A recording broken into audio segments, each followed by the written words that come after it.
নমস্কার, মিক্সড মিডিয়ায় তোমাদের প্রত্যেককেই স্বাগত। এই মুহূর্তে একটা গুরুত্বপূর্ণ আপডেট তোমাদের সামনে আমি তুলে ধরব, যেটা গতকালকে হাইকোর্টে হয়েছে ওবিসি সংক্রান্ত বিষয় নিয়ে।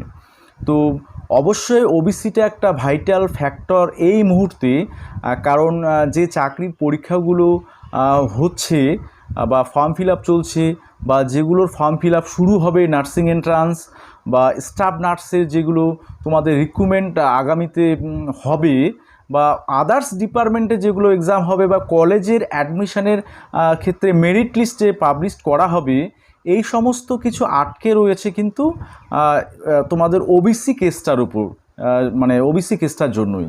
তো সেক্ষেত্রে গতকালকে হাইকোর্টের একটা কিন্তু ওবিসি কেস উঠেছিল। কি হয়েছিল সেটা আমি তোমাদের আজকে বলবো, ঠিক আছে? তার আগে অবশ্যই ফার্স্ট টাইম যারা ভিজিট করছো চ্যানেলটিকে সাবস্ক্রাইব করবে, কারণ সমস্ত ধরনের জেনুইন আপডেট আমি তোমাদের সামনে তুলে ধরবো। তোমরা দেখো, নার্সিং অ্যাসপিরেন্ট এমন অনেক রয়েছে যারা ওবিসির আওতায় এই মুহূর্তে পড়ছে না।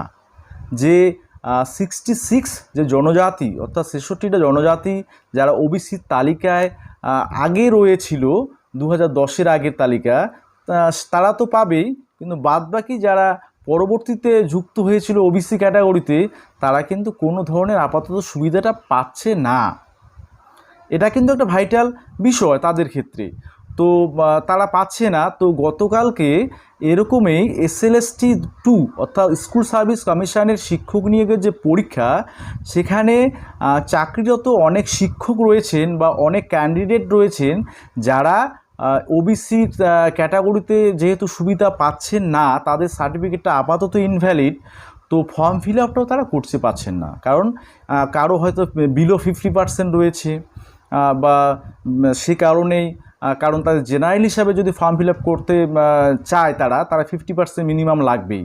তো সেক্ষেত্রে তারা হাইকোর্টে দ্বারস্থ হয়েছিল। হাইকোর্ট থেকে গতকালকে বিচারপতি সৌগত ভট্টাচার্যের সিঙ্গেল বেঞ্চ স্পষ্ট জানিয়ে দিয়েছে যে তারা অ্যাপ্লাই করতে পারবে। এখন তাদের অ্যাপ্লাই সুযোগ দেওয়া হয়েছে, ঠিক আছে, নির্দেশ তিনি দিয়ে দিয়েছেন। তবে এটাও বলেছেন যে ফাইনাল ডিসিশান কিন্তু সুপ্রিম কোর্ট নেবে। তো সুপ্রিম কোর্ট কবে ফাইনাল ডিসিশান নেবে সেই বিষয়ে আমি তোমাদের পূর্ববর্তী একটা ভিডিওতে বলেছি যে 3টা ডেট বলেছি, 14 জুলাই, 15 জুলাই, 16 জুলাই। এই 3টা ডেটে তোমাদের কিন্তু একটা আশার আলো, নার্সিং অ্যাসপিরেন্ট যারা রয়েছে, স্টাফ নার্সের সবার ক্ষেত্রে বলছি, এই 3টা ডেটে তোমাদের একটা কিন্তু সুরা হওয়ার সম্ভাবনা আছে। আমি এটা বলছি, কিন্তু বলছি না সেদিনই কিন্তু ভার্ডিক্ট দেবে।